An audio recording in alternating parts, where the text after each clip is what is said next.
Եթերում ազատ լուրերի հիմնական թողարկումն է, ես Արա Աբրամյանն եմ, բարի երեկո, օրվերադարձությունները նախ համարոտ։ Վահագն Խաչատուրյանի պետական այցը Հունաստանի Հանրապետություն շարունակվել է, նախագահը այցի ընթացքում հանդիպումներ է ունեցել խորհրդարանի նախագահի, տեղի գործարարների եւ հայ համայնքի ներկայացուցիչների հետ։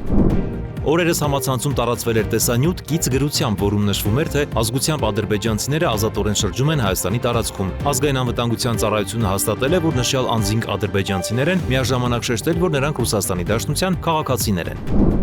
Հայաստանը հետաքրքրված է հնդկական Պրալայ մարտավարական բալիստիկ հրթիռներով։ Այս մասին հայտնել է հնդկական մի պարբերական։ Պրալայը երկիր դասի հրթիռ է։ Աչափնյակում տեղի ունեցած միջադեպի մասնակիցներից 12-ի նկատմամբ հարուցվել է հանրային քրեական հետապնդում, այս մասին հայտնել են քննչական կոմիտեից, շաբաթվա քրեական քրոնիկոնը։ Մարդու իրավունքների պաշտպանը աշխատանքային այց է ունեցել Շիրակի մարզ, տեղի իշխանությունների հետ քննարկել մարզում մարդու իրավունքների պաշտպանությանն առնչվող խնդիրներ, սոցիալ-տնտեսական հիմնահարցեր։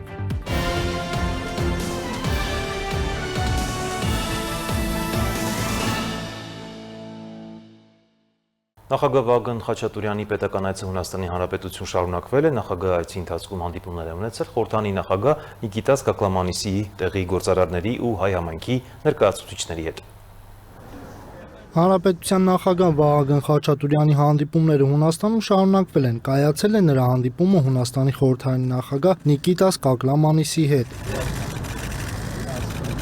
Հանդիպման սկզբում Նիկիտաս Կակլամանիսը ողջունել է Հայաստանի պատվիրակությանը եւ նշել, որ ուրախ է ընդունել Հայաստանի Հանրապետության նախագահին Հունաստանի խորհրդարանում։ Հունաստանն ու Հայաստանը կապված են պատմական մշակութային դարավոր կապերով։ Մենք վերահաստատում ենք մեր աջակցությունը Հայաստանի Հանրապետությանը։ Այստեղ է գտնվում Հունաստանի խորհրդանի բարեկամական խմբի նախագահը։ Լավ առիթ կլինի քննարկելու ռազմավարական մի շարք հարցեր։ Ցանկանում եմ ընդգծել, որ բոլոր արդար պահանջները, որոնք ներկայացնում է Հայաստանի Հանրապետությունը, կարժանանա Հունաստանի սատարմանը։ Ուզում եմ ընդգծել նաև հայ համայնքի դերը, որը կարևոր նշանակություն ունի։ Մեծարգո նախագահ, հարգելի գործընկերներ, եւս մեկ անգամ ողջունում եմ ձեզ։ Իր հերթին Վահագն Խաչատուրյանը նույնպես շնորհակալություն է հայտնել հունական կողմին ջերմընդունելության համար, ընդգծելով, որ անկախացումից ի վեր երկու երկրների հարաբերությունները դինամիկ զարգացում են ապրել։ Եվ անկախությունից հետո այդ հարաբերությունները դինամիկ զարգացում են ապրում եւ իրենց առանձնահատկությունն է ստացել հատկապես այս ժամանակաշրջանում եւ Հայաստանը փորձում է տարածաշրջանում հաստատել խաղաղություն եւ ակտիվորեն մասնակցել ոչ միայն տարածաշրջանային խնդիրներին, այլ ընդհանրապես աշխարհում տեղի ունեցող իրադարձությունների, տարբեր միջոցառումների քաղաքական լուծումների։ Հանդիպման ընթացքում կողմերը հանգամանորեն քննարկել են խորհրդարանական դիվանագիտության զարգացման եւ խորացման հնարավորությունները։ Վահագն Խաչատուրյանի հաջորդ հանդիպումը Հունաստանի առևտրաարդյունաբերական պալատում էր այդ երկրի գործարար շրջանակների ներկայացուցիչների հետ։ Նախագահի հետ հանդիպմանը ներկա են եղել նաեւ դիվանագետներ, պետական եւ տարբեր ոլորտների գործիչներ։ Այստեղ նույնպես Հայաստանի նախագահը հանդես է եկել ելույթով։ Ըստ նրա, նման հանդիպումների կազմակերպումն ու անցկացումը ինչպես անհրաժեշտ էր, այնպես էլ արդյունավետ։ Վերջին տարիների Հայաստանի Հանրապետության ղեկավարության ձգտումները եղել է Հայաստանի Հանրապետությունում խաղաղություն հաստատել եւ տարածաշրջանում հարատև խաղաղություն ապահովել։ Ես կարող եմ պարզապես փաստել, որ արդեն մենք հաջողություններ ունենք այդ գործընթացում։ 2025 թվականի օգոստոսի 8-ին Վաշինգտոնում Հայաստանի եւ Ադրբեջանի կողմից նախաստորագրվեց խաղաղության պայմանագիրը, բայց այս շրջանակների համար շատ կարևոր է նաեւ 3 այլ համաձայնագրերին անդրադառնալը։ Մեկը վերաբերում է էներգետիկայի բնագավառում Միացյալ Նահանգների հետ մեր համագործակցության համաձայնագրին, մյուսը վերաբերում է հաղորդակցություններին, որի անվանումը մենք TRIP ենք գրել, եւ երրորդը վերաբերում է կիսահաղորդիչներին։ Հայաստանի Հանրապետության նախագահի պետական այցը չի սահմանափակվել միայն պաշտոնյաների եւ գործարար շրջանակների հետ հանդիպմամբ։ Վերջինս նաեւ դասախոսություն է կարդացել Հունաստանի հեղինակավոր Դելֆիի տնտեսական ֆորումի ուղեղային կենտրոնում, ներկայացրել Հայաստանում վերջին տարիներին իրականացված եւ նախատեսվող բարեփոխումները։ Այցի ավարտին Խաչատուրյանը հանդիպել է նաեւ տեղի հայ համայնքի հետ եւ ներկայացրել Հայաստանի Հանրապետությունում ընթացող ներքաղաքական եւ հասարակական կյանքի վերջին զարգացումները։ Օրերս համացանցում տարածվել էր տեսանյութ գիծ գրառման, որում նշվում էր, թե ազգությամբ ադրբեջանցիները ազատորեն շրջում են Հայաստանի տարածքում։ ԱԱԾ-ն հաստատել է, որ նշյալ անձինք ադրբեջանցիներ են, միաժամանակ շեշտել, որ նրանք Ռուսաստանի Դաշնության քաղաքացիներ են։ Այդ անձինք հանդիսանում են ազգությամբ ադրբեջանցի, Ռուսաստանի Դաշնության քաղաքացիներ, որոնք մուտք են գործել Հայաստանի Հանրապետություն եւ Հայաստանից դուրս են եկել Հայաստանի պետական սահմանի Բագրատաշեն անցման կետով։ Այցը կրել է մասնավոր բնույթ, ասվում է ազգային անվտանգության ծառայության պատասխանում։ ԱԱԾ-ից նաեւ տեղեկացրել են, որ հիշյալ անձանցից մեկը Հայաստանի Հանրապետություն է այցելել նաև 2013 թվականին, իսկ մյուսը 2014 թվականին։ Թուրքիայի էներգետիկայի եւ բնական պաշարների նախարարն էլ հայտարարել է, որ Անկարան աջակցում է Հայաստանի հետ կարգավորման գործընթացին, կարգավորում ասելով նկատի ունենք նաև տնտեսական հարաբերությունների կարգավորումը։ Մենք կարող ենք զարգացնել շփումները, այդ թվում էներգետիկ ոլորտում։ Այստեղ կարող են լավ հնարավորություններ ի հայտ գալ, մանրամասնել է Ալփարսլան Բայրակտարը։ Պաշտոնյայի խոսքով Հայաստանը կարող է նաև Ադրբեջանի եւ Թուրքիայի միջև էներգետիկ նախագծերի մաս դառնալ։ Նա հույս է հայտնել, որ տարածաշրջանային գործակցությունը այնպես կզարգանա, որ բոլորը կշահեն։ Բայրակտարը հիշեցրել է նաև կանաչ միջանցքի նախագծի մասին, որի ներգրաված են Ադրբեջանը, Վրաստանը, Թուրքիան եւ Բուլղարիան։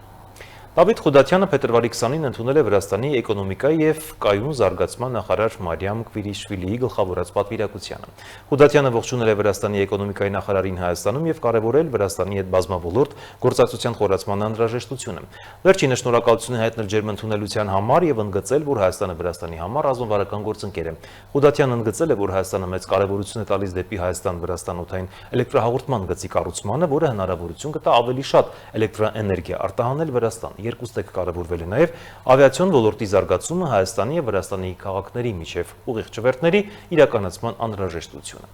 Հայաստանը հետաքրքրված է հնդկական պրալայ մարտավարական բալիստիկ հրթիռներով, այս մասին հայտնել է հնդկական մի պարբերական, նշելով, որ Ադրբեջանը օգտագործում է իսրայելական բառակուտ զենիթահրթիռային համակարգեր, որոնց մշակմանը մասնակցել է նաև Հնդկաստանը։ Որպես հակաօդային պաշտպանության այդ համակարգի դեմ պայքարի միջոց Երևանը դիտարկում է հնդկական պրալայ երկիր դասի հրթիռների գնման հնարավորությունը։ Հայաստանը հետաքրքրված է հնդկական պրալայ մարտավարական բալիստիկ հրթիռներով, գրում է հնդկական IDRW-ն։ Հրապարակման համաձայն Երևանը քննարկում է այս դասի համակարգերի ձեռքբերման հնարավորությունը, հաշվի առնելով Ադրբեջանի կողմից կիրառվող ժամանակակից հակաօդային պաշտպանության միջոցները եւ 2020 թվականի պատերազմի ընթացքում ստացած փորձը։ Լրատվամիջոցը նշում է, որ Ադրբեջանը շահագործում է իսրայելական բարակ շարքի զինահրթիռային համակարգեր, իսկ Երևանը այդ շերտային պաշտպանությունը հաղթահարելու նպատակով դիտարկում է պրալայ տարբերակը, որպես ավելի դժվար որսացվող հրթիռային լուծում։ Հրապարակումներում պրալայը բնութագրվում է որպես կիսաբալիստիկ տրամաբանության մարտավարական երկիր հրթիռ, որի կարևոր առանձնահատկություններից մեկն է թռիչքի ընթացքում, հատկապես վերջնահատվածում, մանևրելու եւ ուղղությունը փոխելու հնարավորությունը։ Այդ մանևրայնությունը տեսականորեն բարդացնում է խոսման հաշվարկները, նվազեցնելով հակահրթիռային համակարգերի արձագանքման ժամանակային պատուհանը եւ թուլացնելով թիրախի հետագիծը կանխատեսելու հնարավորությունը։ Մանևրելու եւ թռիչքի ուղղությունը փոխելու ունակությունը պրալային որսալու համար չափազանց բարդ թիրախ է դարձնում նույնիսկ այնպիսի ժամանակակից համակարգերի համար, ինչպիսիք են բարակութը կամ C300-ը։ Հնարավոր գործարքի դեպքում Հայաստանը կարող է դառնալ պրալայ համակարգի առաջին արտասահմանյան գնորդը։ Նույն աղբյուրն ուշադրություն է հրավիրում նաեւ Հայաստան-Հնդկաստան պաշտպանական կապերի, նշելով, որ վերջին տարիներին արդեն իսկ կնքվել են մի շարք գործարքներ տարբեր զինատեսակների եւ հոբ համակարգերի ուղղությամբ, ինչն էլ հիմք է ստեղծել ավելի խոր քննարկումների համար։ Հիշեցնենք, որ փետրվարի սկզբին Հայաստան էր այցելել Հնդկաստանի զինված ուժերի պաշտպանության շտաբի պետ գեներալ Անիլ Չաուհանը։ Վարչապետ Նիկոլ Փաշինյանը Չաուհանի գլխավորած պատվիրակության հետ հանդիպմանը նշել էր, որ այցը կարող է նորազդակ հաղորդել հայ-հնդկական հարաբերությունների շարունակական զարգացմանը, ընդգծելով երկու երկրների միջև տարբեր ուղղություններով ընթացող ակտիվ երկխոսությունը։ Միաժամանակ պաշտպանության նախարար Սուրեն Պապիկյանի հետ հանդիպման ընթացքում գեներալ Չաուհանը ըստ պաշտոնական հաղորդագրությունների հայտնել էր պատասխանատվություն շարունակելու գործակցության զարգացումն առկա ուղղություններով եւ նախաձեռնելու փոխադարձ հետաքրքրություն ներկայացնող նոր ծրագրեր, քննարկելով նաեւ տարածաշրջանային ու միջազգային անվտանգության մի շարք հարցեր։ Սոնա Գիշյան, Free News, Ազատ լուրեր։ Քննչական կոմիտեից հայտնում են, որ Աչափնյակում տեղի ունեցած միջադեպի մասնակիցներից 12-ի նկատմամբ հարուցվել է հանրային քրեական հետապնդում։ Մեկ այլ դեպքով դատախազությունը Մաքսատան պետի նախկին տեղակալից պահանջում է ավելի քան 1 միլիարդ 80 միլիոն դրամ եւ 14 անշարժ գույք։ Շաբաթվա քրեական քրոնիկոն։ Գլխավոր դատախազությունը պահանջ է ներկայացրել դատարան Սյունիքի մարզի նախկին մարզպետ Հայաստանի ազգային ժողովի նախկին պատգամավոր Վահե Հակոբյանից եւ նրան փոխկապակցված անձանցից կնոջից Էլիզաբեթ Պետրոսյանից, Վահե Հակոբյանի եղբայր Կարեն Հակոբյանից, Կարեն Հակոբյանի կնոջից, դստրերից եւ Վահե Հակոբյանի ծնողներից հոգուտ Հայաստանի Հանրապետության բռնագանձել 9 անշարժ գույք, 3 տրանսպորտային միջոց, 1 իրավաբանական անձանցում մասնակցություն, 4 փոխառության պահանջի իրավունք, ընդհանուր 122 միլիոն 614 հազար դրամի չափով 2 պարտադիր Տոմս ընդհանուր $741,000 արժեքով, 2 Ավանտ ընդհանուր $240,000 չափով, 4 միլիարդ 524 միլիոն 816,000 դրամ, որպես ապօրինի դրամական միջոցների մնացորդ 2 միլիարդ 814 միլիոն 926,000 դրամ, որը չի հիմնավորվում անձի օրինական եկամուտներով։ Ներքին գործերի նախարարության 112 օպերատիվ կառավարման կենտրոնը հազանգ էր ստացվել, որ Մայրաքաղաքի Աջափնյակ վարչական շրջանի բակերից մեկում տեղի է ունեցել վիճաբանություն, լսվել են կրակոցի ձայներ։ Պարզվել է, որ կան դանակահարված եւ հրազենային վնասվածքով անձինք, տեղափոխված բժշկական կենտրոններ։ Նրանցից մեկը 45-ամյա ԱՎ-ն հիվանդանոցում մահացել է։ Պարզվել է դեպքի մասնակից անձանց ամբողջ շրջանակը։ Հիշեցնենք, Աջափնյակ թաղամասում տեղի ունեցած դեպքի հետևանքով հիվանդանոց է տեղափոխվել 7 քաղաքացի, 3-ի առողջական վիճակը գնահատվում է ծայրահեղ ծանր, 3-ին ծանր 1 քաղաքացի մահացել է։ Ըստ շրջանառվող լուրերի տեղի ունեցած աղմկահարույց կրակոցներն ու սպանությունը եղել է կնոջ պատճառով։ Աջափնյակում փողոցային կյանքով հայտնի Նարեկը փորձել է քայլեր անել միջադեպի մյուս կողմի տղաներից մեկի մտերիմ կնոջ նկատմամբ, ինչն էլ դարձել է լարվածության պատճառ։ Սկզբում միմյանց դանակահարել են, հետո գործի դրել ավտոմատներ։ Տեղի ունեցած սպանության փորձի դեպքի մասնակիցներից 12-ի նկատմամբ հարուցվել է հանրային քրեական հետապնդում։ Հակակոռուպցիոն կոմիտեն բացահայտել է ագարակ մաքսային անցակետում տեղի ունեցած հանցավոր սխեման։ Կալանավորվել են մաքսային սպասարկման եւ հսկողության բաժնի պետն ու միջազգային բեռնափոխադրումներ իրականացնող ընկերության ներկայացուցիչը։ Մաքսային տեսուչի նկատմամբ կիրառվել է 5 միլիոն դրամ գրավ եւ բացակայելու արգելք։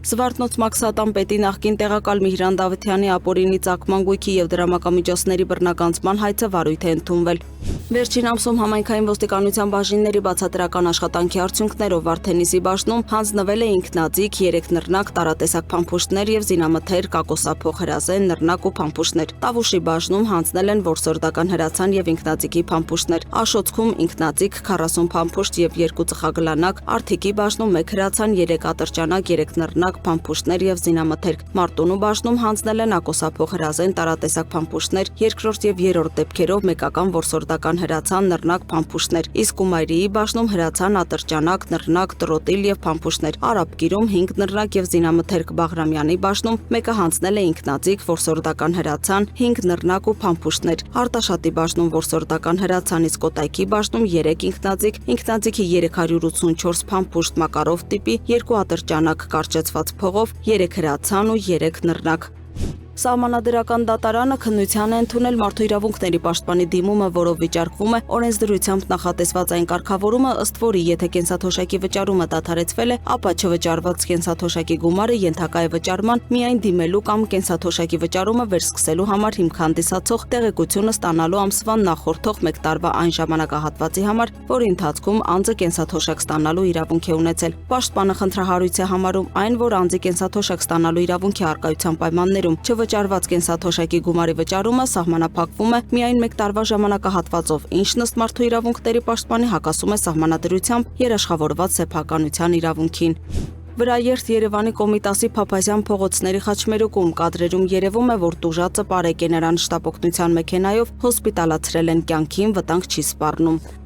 Սևան ազգային պարկի եւ գործընկերներ կառույցների համատեղ աշխատանքի արդյունքում 2025 թվականի ընթացքում Սևանա լճի 1905 մետր բացարձակ նիշից ներքև ընկած տարածքներում իրականացվել են ապօրինի կառուցված թվով 61 ինքնակամ շենքշինությունների եւ հենապատների ապամոնտաժման աշխատանքներ։ Մարդու իրավունքների պաշտպան Անահիտ Մանասյանն աշխատանքային այց է ունեցել Շիրակի մարզ, տեղի իշխանությունների հետ քննարկել մարզում մարդու իրավունքների պաշտպանության առնչվող խնդիրներ, սոցիալ-տնտեսական հիմնահարցեր։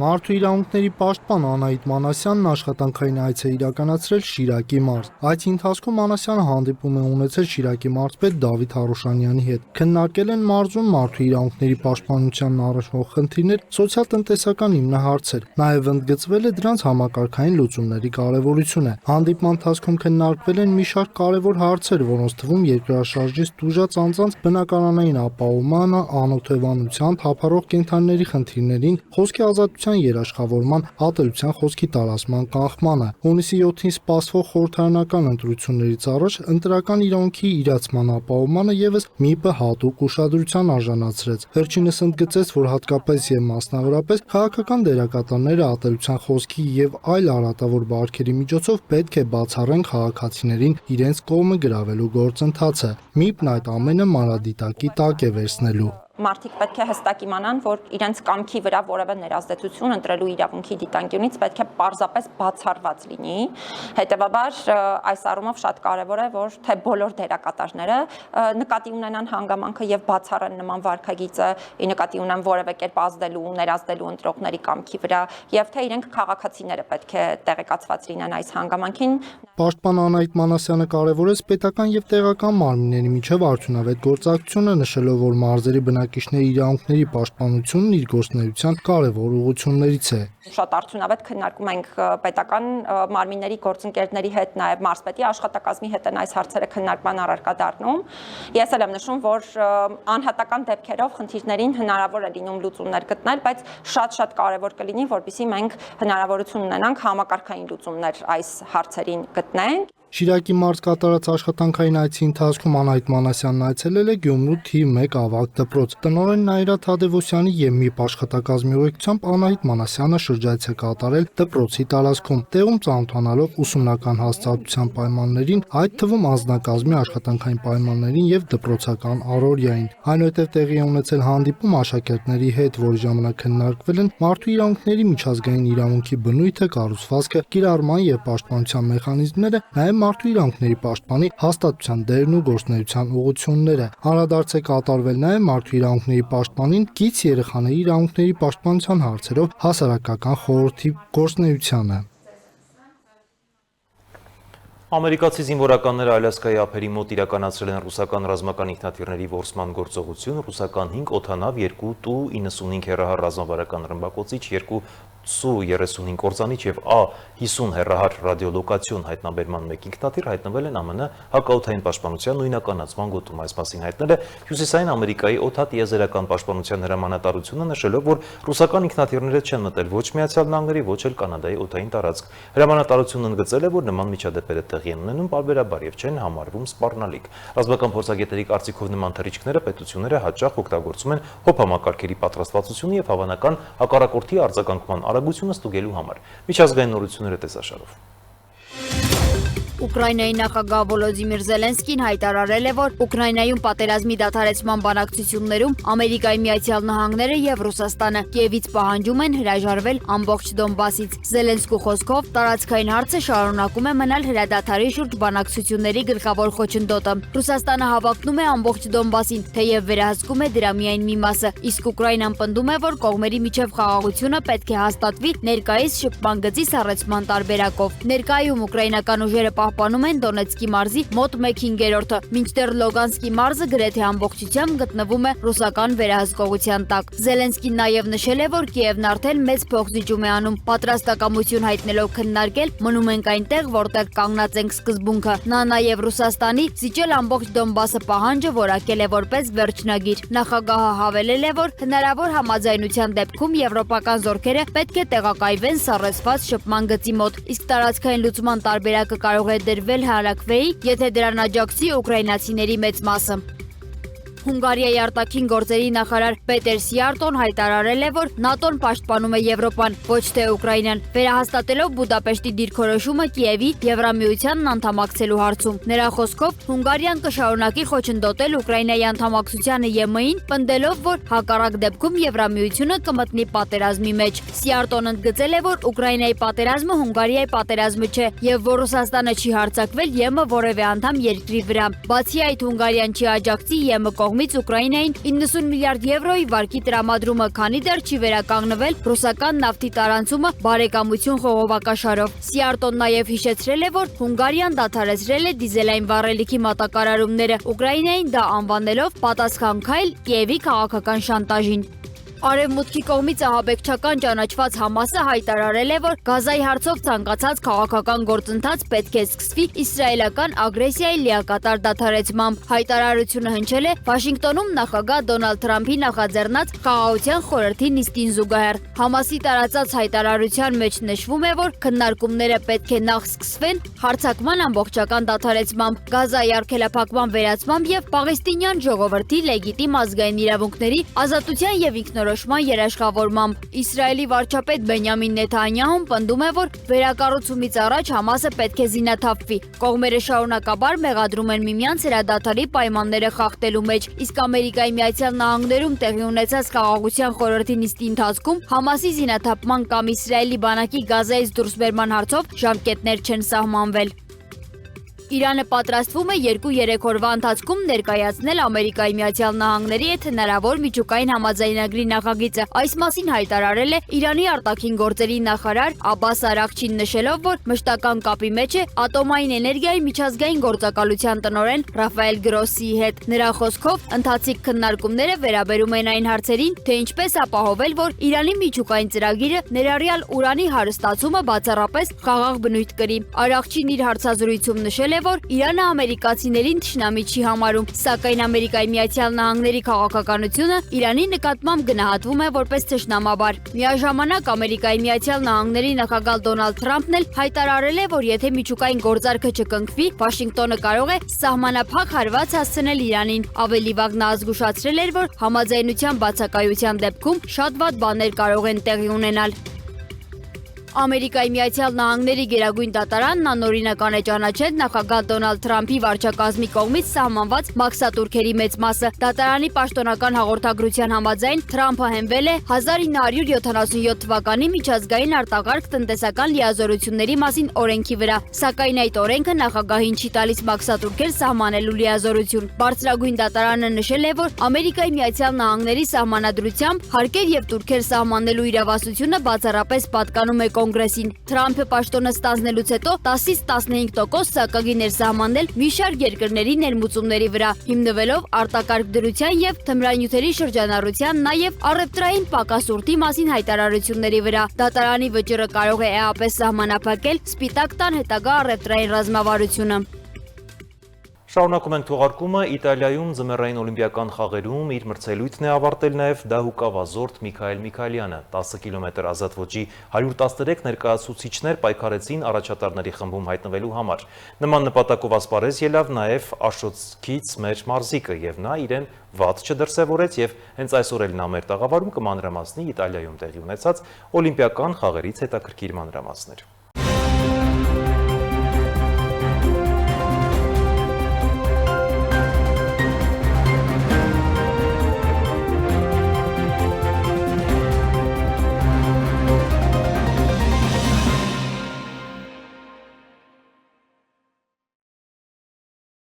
Բարի եկու Միքայել, շնորհակալություն հրավերն ընդունելու համար։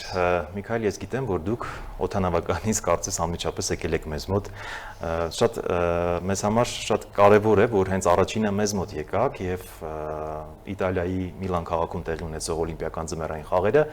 ավարտվում են մի քանի ժամ հաշված, հա, ամսի 22-23-ը այդքան էլ հեռու չի եւ ավարտվում են եւ մենք արդեն եկել ենք այստեղ եւ շնորհակալ ենք, որ ժամանակ եք գտել ու անմիջապես առաջինը հենց մեզ մոտ եք եկել։ Կցանկանայի, որ հենց որպես ականատես, որպես մասնակից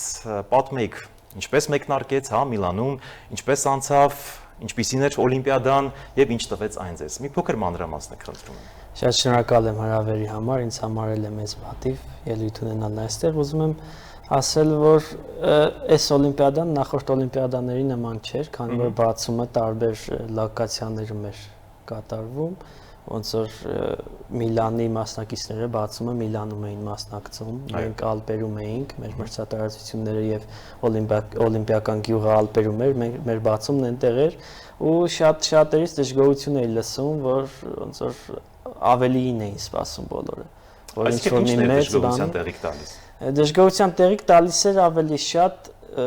տարանջատված լինելը միմյանցից։ Սովորաբար օլիմպիադաներում բոլորը միահամուռ, բոլոր մարզաձևերի մարզիկներից եւ սպասարկող անձնակազմից բռնած բոլորը միահամուռ մեկ տեղում են ապրում, արարում, սնվում ու նոր գնում են օլիմպիական գյուղը մի տեղում է, այս տարի այդպես չէ։ Այս տարի այդպես չէր, ոնց որ համարյա թե տարանջատված էր ամեն ինչ։ Մոտ կար 4-5 օլիմպիական գյուղ ու ամեն սպորտաձևին, որ լոկացիան, որ ավելի հարմար էր, ավելի մոտ էր, այնտեղ էր։ Իսկ ինչով էր այդ լոկացիան դժվարացնում, հա, այսպես ասած մարզիկների, մրցումների մասնակիցների համար, ի՞նչն էր խոչընդոտ։ Մասնակիցների համար կարծում եմ հակառակ ավելի հարմար է, քանի որ դու լոկացիայիդ մոտ ես գտնվում, ընդամենը օլիմպիական ավանից ընդամենը 10 րոպեի ճանապարհ էր մինչև մրցելույթի մրցատարածությունը։ Այսինքն կարող ենք ասել, որ լավ էին մտածել ու ճիշտ էր դա։ Ճիշտ էր, սակայն այդ մտահղացման հետ համատեղ կորչել էր նաև օլիմպիական ոգու այն համախմբվածությունը, հա, էներգետիկան, աուրան, որը այնքան էլ շատ չէր։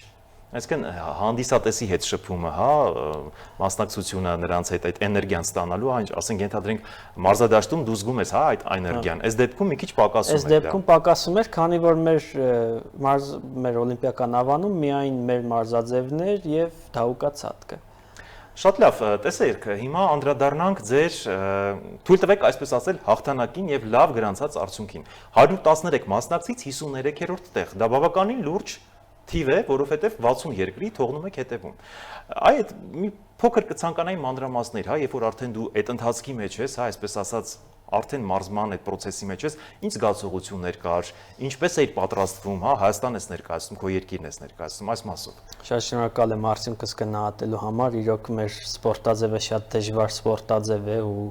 անչափ մեծ քրտնաջան եւ սիստեմատիկ աշխատանք է պահանջում, սկսված վաղ գարունից մինչեւ ուշ ձմեռ,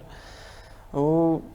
սպասելիքներս ավելի բարձր էին, ճիշտն ասած, ցանկանում էի լինել լավագույն 30-յակում, մեր դահուկավազքում 30-յակ համարվում է ոսկե 30-յակ, դահուկային էլիտա եւ նպատակս դա էր, բայց միշտ չէ որ նպատակները իրականանում են։ Դե ամեն դեպքում կարևոր նպատակն ու ցանկությունը կա, հաջորդիվ, հա, մասնակցության եւ այդպես շարունակ։ Իսկ կպատմես մի քիչ մարզումներից, ինչպիսի մթնոլորտ էր, հա, մեր հերոստատողին հետաքրքիր է սովորաբար խոհանոցը ինչպիսին է այնտեղ։ Խոհանոց նկատի ունեմ, ինչպես է հարաբերությունները, բարեհոգեբանական վիճակը, մեկը մյուսին օգնում է, չի օգնում, հա, ինչպես է ներսում այդ process-ներն իրականացվում։ Ներսում ամեն ինչ շատ բարի, լավ, ընկերական մթնոլորտում իհարկե փակ է, ոչ դրսից ոչ մի այլանց իրավունք չունի ներս մտնելու օլիմպիական ավան, միայն ակրեդիտացիաներով եւ հատուկ թույլտվություններով, սակայն ներսում մթնոլորտը շատ բարի է, շատ ջերմ, ստեղծված են բոլոր պայմանները ապրելու, սկսած մարզասարաններից, լվացքատներից, ավարտված, հա, ու շատերի հետ ծանոթ ենք, միշտ մեր սպորտաձևում, մեր բանում ու շատ բարի եւ լավ մթնոլորտ է միշտ։ Դու նշում ես, որ շատ բարի ու լավ մթնոլորտ է, բայց ամեն դեպքում տեղի ունեցավ մի իրադարձություն, որը կարծես մի փոքր աղմուկ բարձրացրեց, հենց քո մասով էր կապված, երբ առավոտյան արթնանում ես ու գնում ես արդեն մի քանի ժամ հետո պետք է այդ մրցելույթին մասնակցես, տեսնում ես, որ քեզ տալիս են հագուստ, որտեղ գրված է Ադրբեջանի անունը եւ դու որոշում ես քո հայկականությունը առաջ բերել եւ ինչ որ կպցնում ես կպչուն ժապավեն, որ այդ չի լինում եւ դարձավ դա բավականին աղմուկ։ Այս մասով մի փոքր մանրամասներ կներկայացնես մեր հերոստատիտողին։ Այդ կպչուն ժապավենը օլիմպիական խաղերի ընթացքում չէր, Տուրդեսկի մրցաշարի ընթացքում էր, որը պարբերաբար ամեն տարի անցկացվում է ու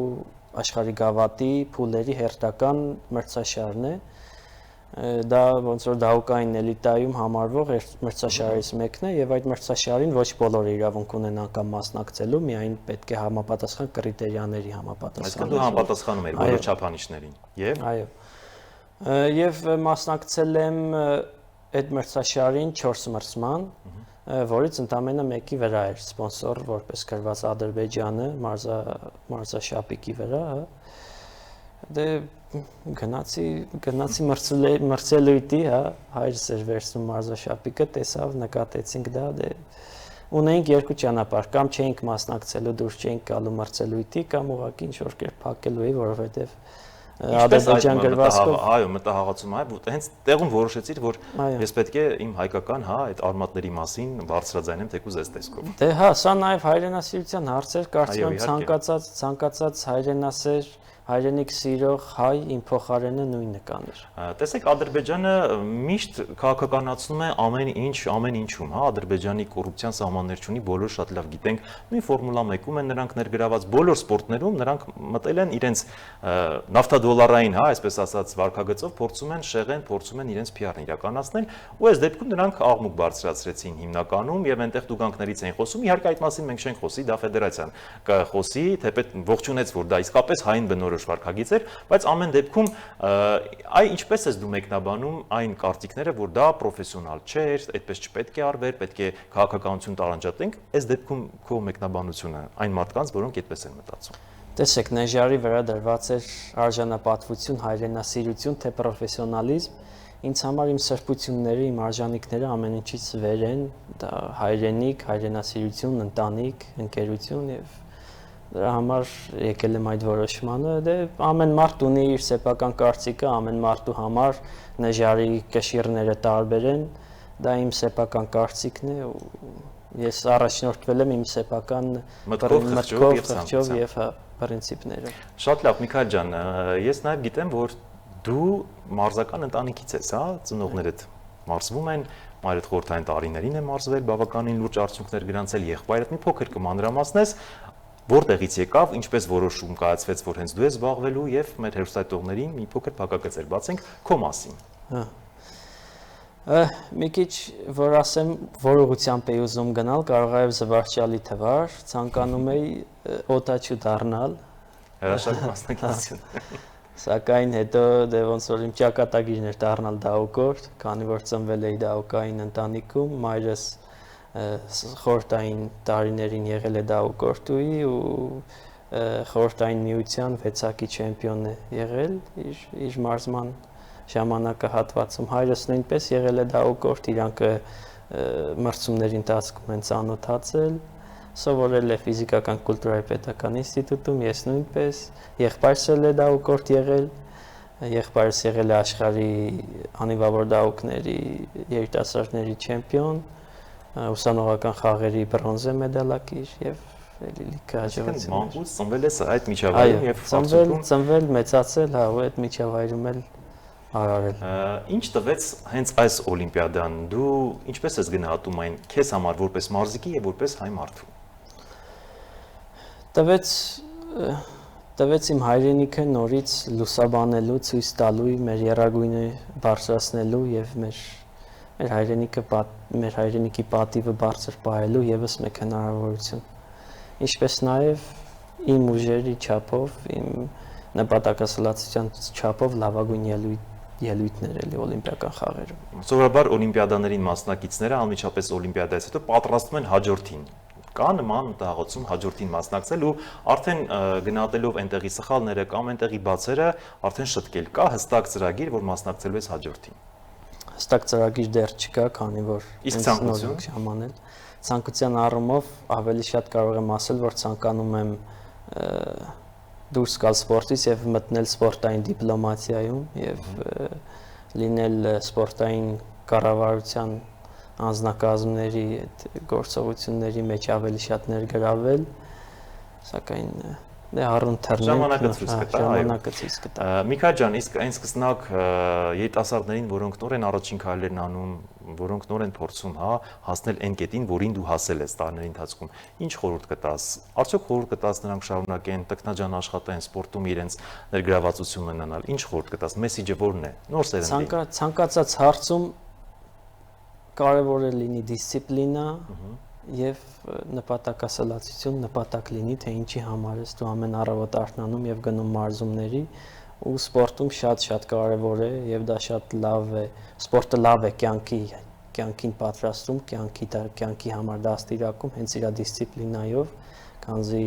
սպորտում եթե չլինի դիսցիպլինա, լուրջ արդյունքներ չես կարող գրանցել եւ նույն այդ բաները մնում են կյանքում, այդ դիսցիպլինար լինելը եւ նպատակասլաց լինելը։ Դա սպորտը դաստիարակում է հենց մարդու մեջ։ Սպորտը նաև մշակույթ է ձևավորում, վարքագիծ է։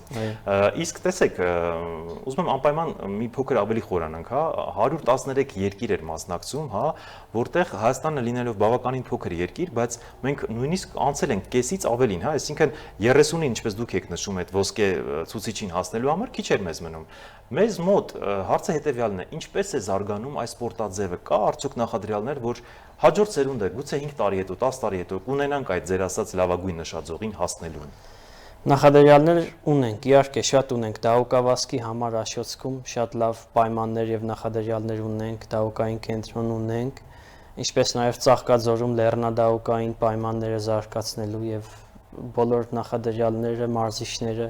կան, կարծում եմ Հայաստանը շատ մեծ պոտենցիալ ունի հենց ձմեռային մարզաձևերը զարգացնելու համար, քանի որ առաջին հերթին ձմեռային մարզաձևերն արդեն ռազմավարական նշանակություն ունեն եւ շատ մեծ տուրիստական նշանակություն եւ պոտենցիալ ունեն։ Այսինքն հաջորդ պատրաստվող, հաջորդ եկողները հնարավորություն ունեն հենց ձեր ասած լավագույնների շարքը համալրելու։ Եվ վերջում ձեր մեսիջը, ձեր մաղթանքը մեր հեռուստայտողներին, քո երկրպագուներին, վերջապես մենք բոլորս շունչներս բաց հետևում ենք ողջ իրադարձություններին, այնպես որ կարող ես հղել քո բարի խոսքը։ Հա, շնորհակալ եմ, լինենք կցանկանայի, որ բոլորս լինենք դիսցիպլինար մեր աշխատանքներում, մեր բռնած գործերում եւ լինենք հայրենասեր ու մեր հայրենիքը պոտենք դեպի պայծառ ապագա։ Շնորհակալ եմ հանգամանալից ներկայացնելու համար, մենք էլ հաջողություն ենք մաղթում քեզ։ Շնորհակալություն։